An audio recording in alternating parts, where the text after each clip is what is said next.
Dear name sir YouTube channel पर बहुत बहुत स्वागत और अभिनंदन करता हूं। दर्शन शास्त्र के वीडियो सीरीज पर आज की वीडियो पर अपन बात करने वाले हैं न्याय दर्शन के बारे पर।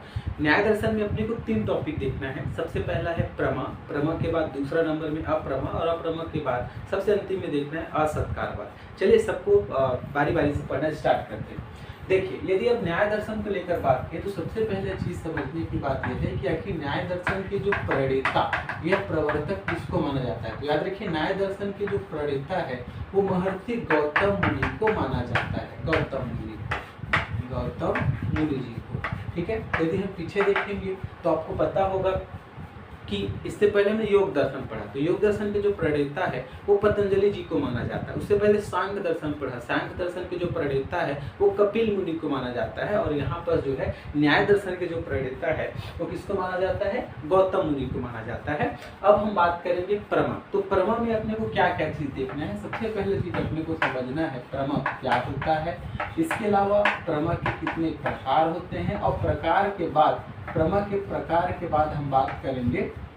इतना ही है, प्रमा के प्रकार के बाद हम इतना ही कंप्लीट हो जाएगा। प्रमा में प्रमा क्या है, प्रमा के प्रकार। तो चलिए यदि हम बात करें प्रमा क्या है इसको लेकर के, तो अकॉर्डिंग टू न्याय दर्शन के अनुसार, न्याय दर्शन के अनुसार जो यथार्थ ज्ञान होता है, यथार्थ ज्ञान को ही क्या कहा जाता है, प्रमा कहा जाता है।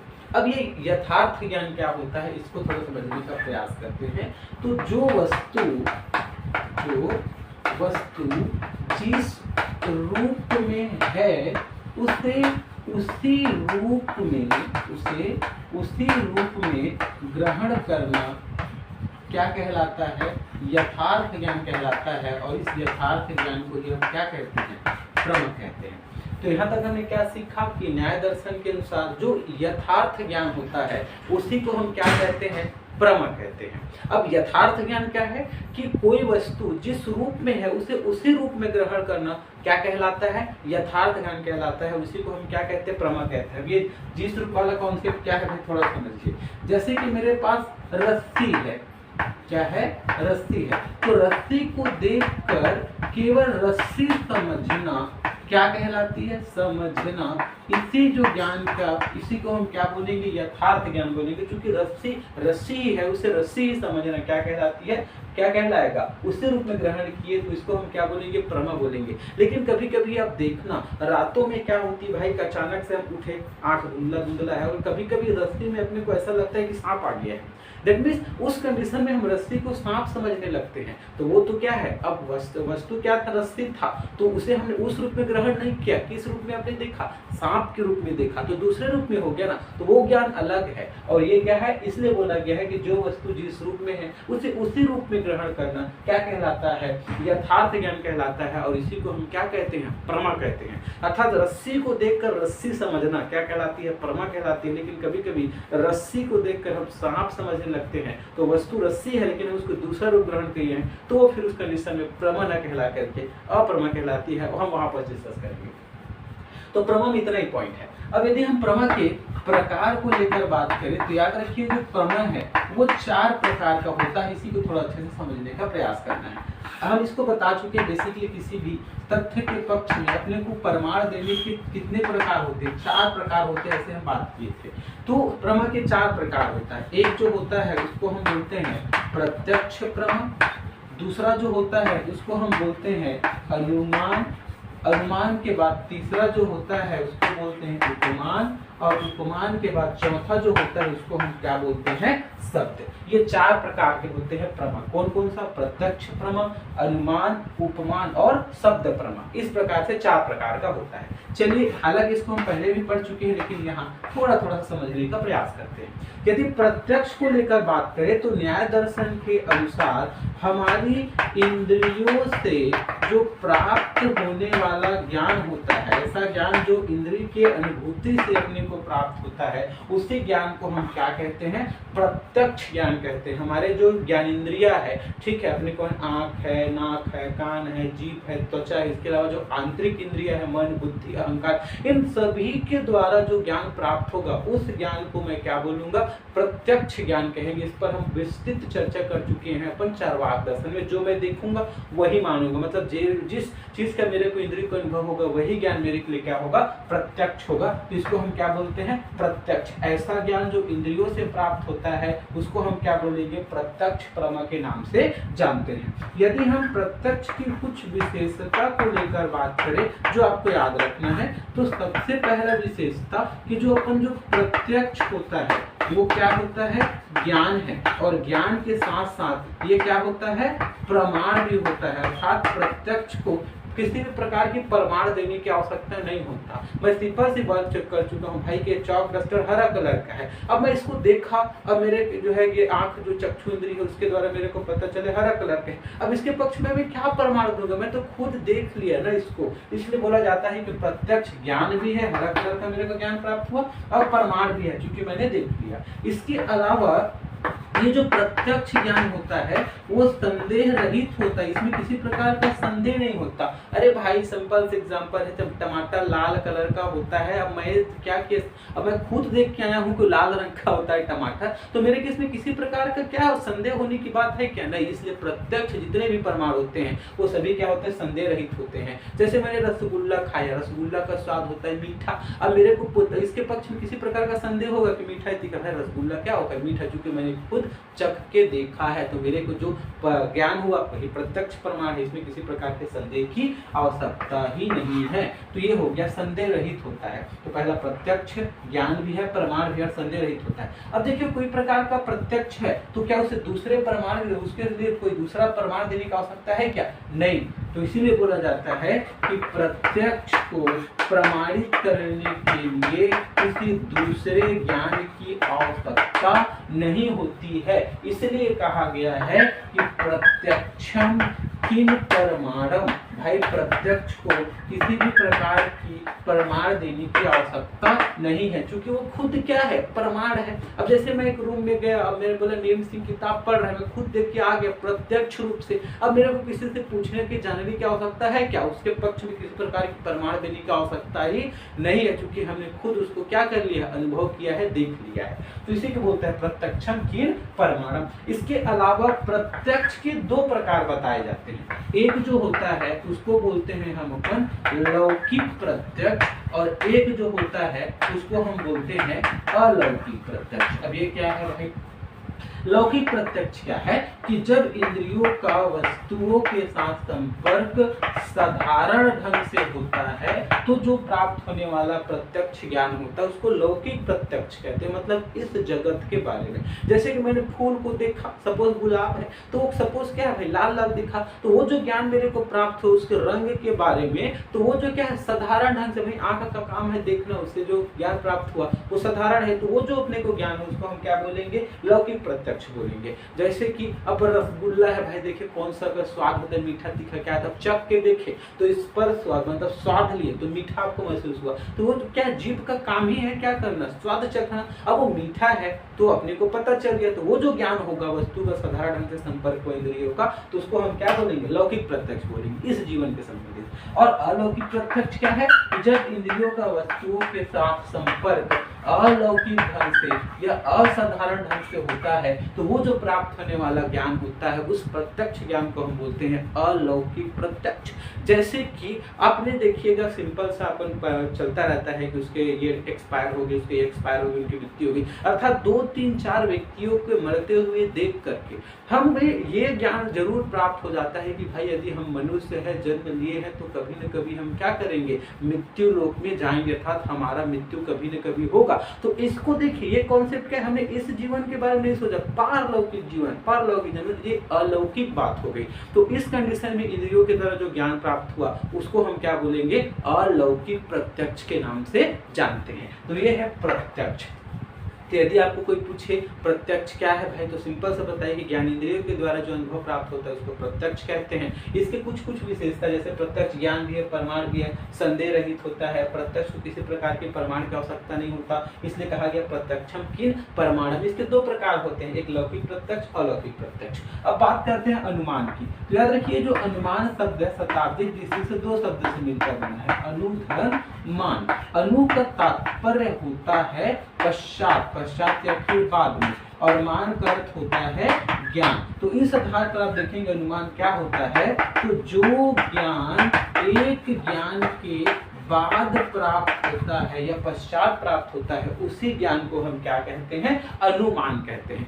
फॉर एग्जाम्पल समझने का प्रयास करते हैं। सपोज ये पर्वत है भाई, क्या है, पर्वत है। आप टहलते टहलते जा रहे थे, छोटू टहलते जा रहा है और यहाँ पर अचानक से देखा कि कुछ धुआं धुआं टाइप निकल रहा है। तो कुछ धुआं धुआं टाइप आपने क्या किया, देखा, धुआं देखा, तो आप ये तो क्या करोगे, छोटू क्या सोचेगा। आप इस कंडीशन में आप देखिएगा कि जैसे ही आप पहाड़ पर धुआं देखेंगे, आप निश्चित रूप से कहेंगे कि भाई पहाड़ में कहीं न कहीं आग लगा है, तभी उससे क्या निकल रहा है, धुआं निकल रहा है। तो पहले आपने क्या देखा, धुआं, तो वो जो ज्ञान प्राप्त हुआ वो प्रत्यक्ष ज्ञान था, और उससे आपने किसका जो है क्या किया भाई, अनुमान लगाया कि वहां पर जरूर आग लगा होगा। तो पहले ज्ञान को देख करके आपको दूसरा ज्ञान आया, किसका, आग का। तो ये जो कंडीशन, ये जो ज्ञान प्राप्त हुआ, इसी ज्ञान को हम क्या बोलते हैं, अनुमान के द्वारा ज्ञान प्राप्त करना। अर्थात पहाड़ पर धुएं के दुख कर आग का जो ज्ञान प्राप्त होना, वो अनुमान कहलाता है। हमने तुलना की अनुमान लगाया। इसके अलावा हम देख पा रहे हैं कि जो धुआं है उसको हमने देखा प्रत्यक्ष रूप से, लेकिन आग को हमने नहीं देखा, दैट मींस वो अप्रत्यक्ष है। तो जो देखा वो क्या है, प्रत्यक्ष है। तो प्रत्यक्ष ज्ञान के द्वारा हमने अप्रत्यक्ष ज्ञान प्राप्त की, और इसी अप्रत्यक्ष ज्ञान को ही हम क्या बोलते हैं, अनुमान बोलते हैं। तो प्रत्यक्ष ज्ञान के द्वारा अप्रत्यक्ष ज्ञान प्राप्त करना, यही क्या कहलाता है, अनुमान कहलाता है। तो अनुमान को रिपीट करते हैं। पहला के अनुमान दो शब्दों से मिलकर बना है, अनुधनमान। अनु का तात्पर्य होता है पश्चात, और मान का अर्थ होता है ज्ञान, अर्थात जो ज्ञान एक ज्ञान के बाद प्राप्त होता है उसको हम बोलते हैं अनुमान। के एग्जाम्पल है जैसे कि पहाड़ पर धुएं के देखकर आग का ज्ञान होगा। अर्थात प्रत्यक्ष ज्ञान के बाद जो अप्रत्यक्ष ज्ञान प्राप्त होता है उसे क्या बोलते हैं, अनुमान बोलते हैं। उपमान क्या है, देखिए उपमान का सिंपल अर्थ होता है तुलना करना। क्या करना, तुलना करते हुए ज्ञान प्राप्त करना। लेकिन यहाँ पर अपन हम बात करेंगे न्याय दर्शन के अनुसार, तो क्या बोलता है कि प्रसिद्ध वस्तु के गुणों या धर्मों के आधार पर या तुलना करते हुए जो अप्रसिद्ध वस्तु है उसका ज्ञान प्राप्त करना, उसी को हम क्या बोलते हैं, उपमान कहते हैं, तुलना करना। जैसे कि भाई कब अचानक देखते हैं हमने को गाय तो हम सिंपल से देख लेते हैं ना, गाय के जो विशेषता कैरेक्टरिस्टिक्स है। अब सपोज एक गाय होता है नील गाय। अब कोई व्यक्ति नील गाय नहीं देखा है, लेकिन हमने उसको बता दिया भाई कि एकदम गाय टाइप दिखती है सारी चीजें, बस कलर क्या होता है, नीला होता है। अब वो अचानक से कहीं सरगुजा साइड घूमते घूमते गया जंगल वगैरह में, जंगल पार घूमते हुए, तो अचानक से वो देखता है कि क्या है भाई, गाय, और उसका रंग क्या है, नीला। तो फिर वो क्या करेगा, तुलना करेगा, सारे प्रॉपर्टी गाय टाइप का है, कलर क्या है, नीला है, अर्थात ये जरूर क्या होगा, नील गाय होगा।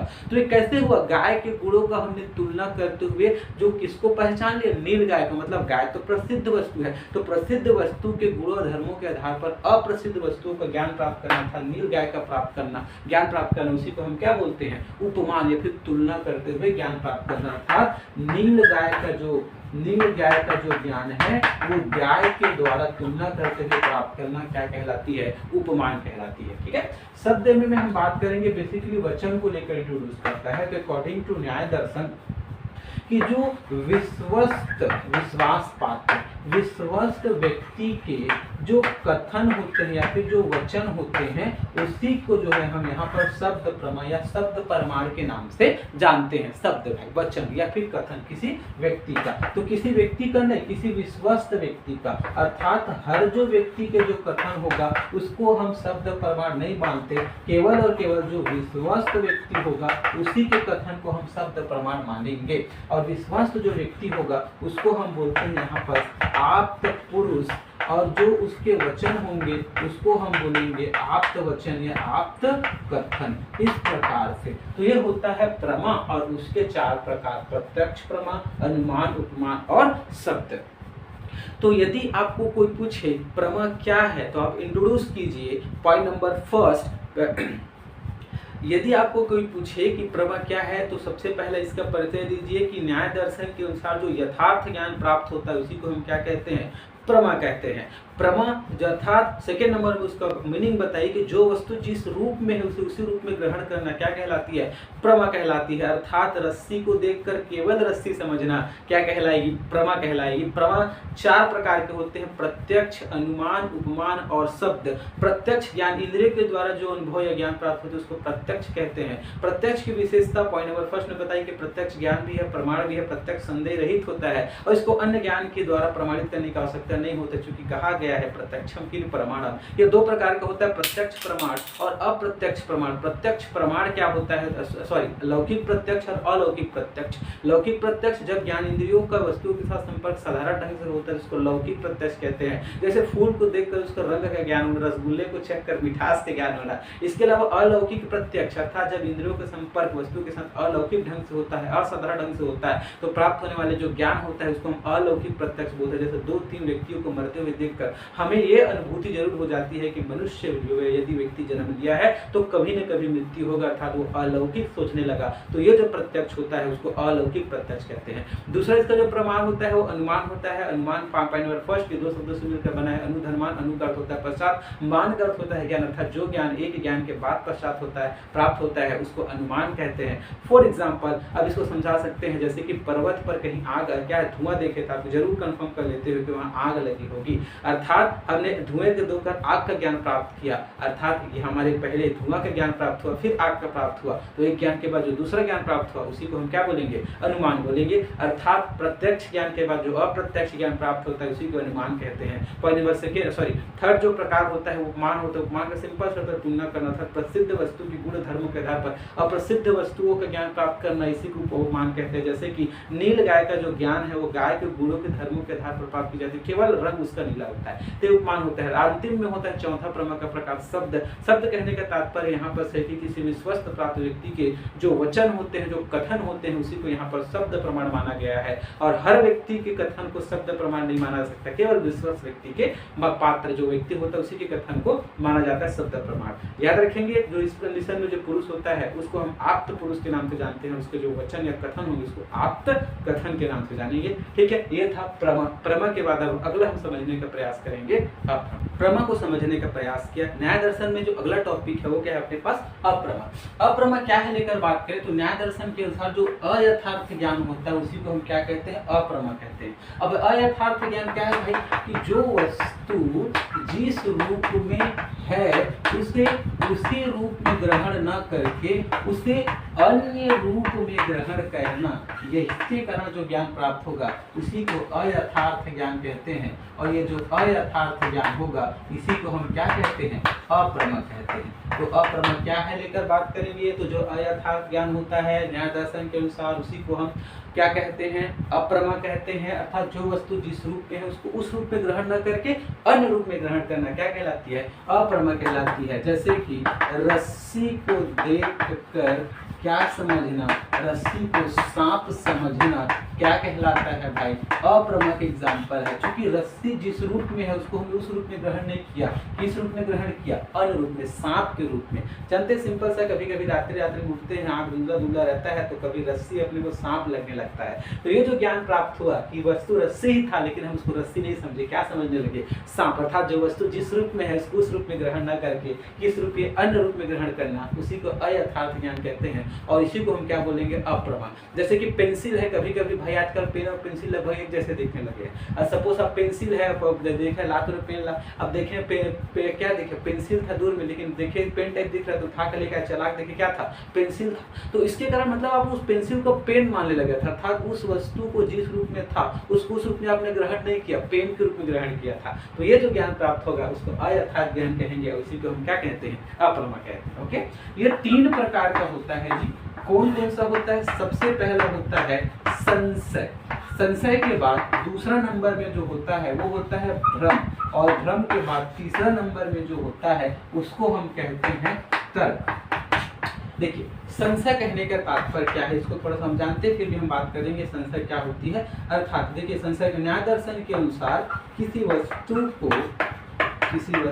को देखकर उसमें दो या दो से अधिक पदार्थ होने का क्या करना भाई, तो दो या दो से अधिक पदार्थ होने का या दो या दो से अधिक गुण होने का या वस्तु होने का क्या करना अपने पास, जब विकल्प सामने आए तो उस कंडीशन में जो ज्ञान प्राप्त होगा उसको संशय कहते हैं। जैसे कि अपन भाई हमने देखा रस्सी को देखा, लेकिन हमें यह कंफर्म नहीं कर पा रहे हैं रस्सी टाइप भी दिख रहा है और सांप टाइप का भी दिख रहा है, अर्थात हम ये कंफर्म नहीं कर पा रहे हैं कि वो रस्सी है कि सांप है, रस्सी है कि सांप है। जब ये कंफर्म नहीं कर पाते हैं तो उसमें संशय आ गया दो वस्तुओं का। जैसे हमने पेंसिल को देखा, पेन टाइप दिख रहा है, हम ये कंफर्म ही नहीं कर पा रहे हैं कि वो पेन है कि पेंसिल है, पेन है कि पेंसिल है, तो उस कंडीशन में जो ज्ञान प्राप्त होगा उसको हम क्या बोलेंगे, संशय बोलेंगे। हम ये कंफर्म नहीं कर पाते कि वो वस्तु वही है कि दूसरा वस्तु है, तो क्या था, संशय। संशय के बाद होता है भ्रम। भ्रम कहने का तात्पर्य होता है भाई देखिएगा, किसी वस्तु में जिस गुण का अभाव रहता है वस्तु को उसी अभाव वाले गुण से युक्त मान लेना। क्या मान लेना भाई, अभाव वाले गुण मान लेना, उसी को क्या बोलेंगे, भ्रम बोलेंगे। जैसे कि सिंपल सा एग्जांपल है, हमने देखा पेंसिल या फिर हमने देखा रस्सी, लेकिन रस्सी को देखा लेकिन अपने को एकदम सांप टाइप लगा रात को, तो रस्सी को सांप मान लेना, यहाँ पर कोई संशय की बात नहीं है, मान लिए कि वो क्या है, सांप है, तो उस कंडीशन में जो ज्ञान प्राप्त होगा उसको भ्रम बोलेगा। देखिए रस्सी में जो गुण नहीं था, सांप का गुण का अभाव था, वो नहीं था, लेकिन आपने उसको उस गुण से युक्त मान लिया, तो मान लेते हैं और बाद में अपने को पता चला जब रोशनी हुआ तो रस्सी ही था, तो हम बोलते हैं अरे भाई मेरे को भ्रम हो गया, मेरे को क्या हो गया, भ्रम हो गया। तो किसी वस्तु में जिस गुण का अभाव था उसको उस गुण से युक्त मान लेना क्या कहलाते हैं, भ्रम कहलाते हैं। जैसे रस्सी में सांप को मान लेना कि वो एकदम सांपिच है, तो रस्सी को सांप मान लेना क्या कहलाती है, भ्रम कहलाती है। अंतिम होता है तर्क। तर्क कहने का तात्पर्य तर्क उत्तर वाला बात होता है। एक होता है वादी, जब वाद विवाद होता है, और एक होता है क्या, प्रतिवादी। तो वादी के द्वारा प्रतिवादी के जो कथन होते हैं उसको खंडित करने के लिए, उसको तोड़ने के लिए जो काल्पनिक वस्तु या जो काल्पनिक चीजें या काल्पनिक जो तर्क या काल्पनिक जो वस्तु अपनाई जाती है, काल्पनिक जो युक्ति अपनाई जाती है, युक्ति बोलना अच्छा वर्ड होगा, काल्पनिक जो युक्ति अपनाई जाती है उसी को हम क्या बोलते हैं, तर्क बोलते हैं। तर्क का मतलब आप जानते हैं भाई, सिंपल सा मीनिंग होता है कोई कथन उसको खंडित करना। सपोज एक एग्जांपल के थ्रू हम समझते हैं, अब मैं सुबह 7 और 8 बजे घूम के आया, हमने दाऊपाड़ा में देखा कि कोई भी चाय दुकान नहीं खुला है, अर्थात मैं घर में गया और बताया भाई कि चाय दुकान नहीं खुला, मैं चाय नहीं पिया। उसी समय मेरा एक दोस्त आया और बोलता है मैं चाय पी के आया हूँ, कहाँ से, दाऊपाड़ा से। अब हम उसको खंडित करेंगे, हमारा कोई तो देखिए भाई मैं उसको, उसका कथन क्या था कि मैं चाय पी के आया, कब पी के आया भाई, वही 7:30 बजे के आसपास। अब मैं देखिए 7 बजे से 8 बजे तक घूम रहा था, कोई चाय दुकान नहीं खुला था,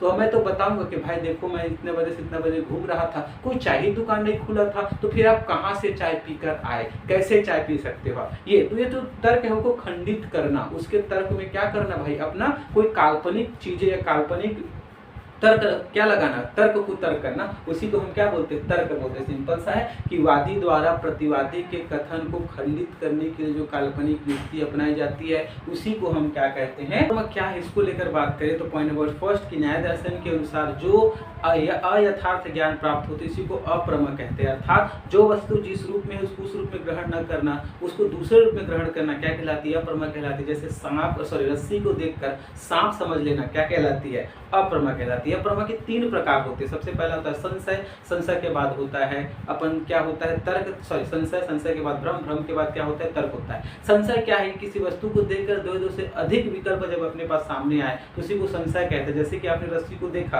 और सांप टाइप दिख रहा था, तब कंफर्म नहीं कर पा रहे कि वो रस्सी है कि सांप है, कि रस्सी है कि सांप है, तो ये जो ज्ञान प्राप्त होता है उसी को हम क्या बोलते हैं, संशय कहते हैं। और ये संशय जो है अप्रमा का टाइप है। सेकेंड नंबर भ्रम, किसी वस्तु में जिस गुण का अभाव उसको उस गुण से ही युक्त मान लेना क्या कहलाती है, भ्रम कहलाती है। जैसे रस्सी को देखकर सांप मान ही लेना क्या कहलाती है, भ्रम कहलाती है। जब रोशनी हो पता चला वो तो रस्सी था। तर्क क्या होती है भाई, कि वादी के द्वारा प्रतिवादी के कथनों को खंडित करने के लिए जो काल्पनिक युक्ति अपनाई जाती है उसी को हम क्या बोलते हैं, तर्क कहते हैं। और इस प्रकार से अप्रमा उसके कितने होते हैं, 3 प्रकार होते हैं। और न्याय दर्शन का सबसे अंतिम टॉपिक अपन बात करेंगे वो क्या है, असत्य कार्यवाद।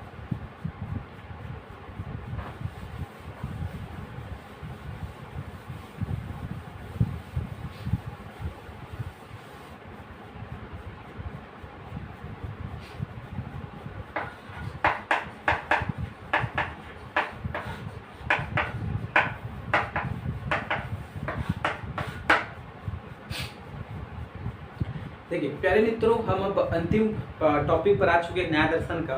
सबसे छोटा सा टॉपिक है इस पर, वो क्या है? असत्कारवाद। चलिए स्टार्ट करते हैं।